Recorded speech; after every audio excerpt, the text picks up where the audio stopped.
Hi ma'am, ito po yung 2BR natin. Ayan siya. So ayan, pagpasok mo, dalawang kwarto na po. Andin dito yung CR.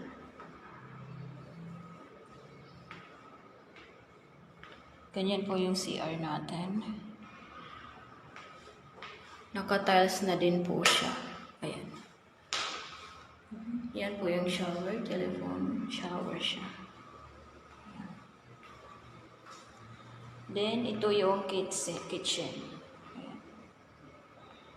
Ito yung dalawang room. Yung view natin, ma'am, na available is ito yung building to building view. So, next building po yung katabi nyo. Pero ito, ayan. Ito po yung view mo, ma'am. 7th floor po ito.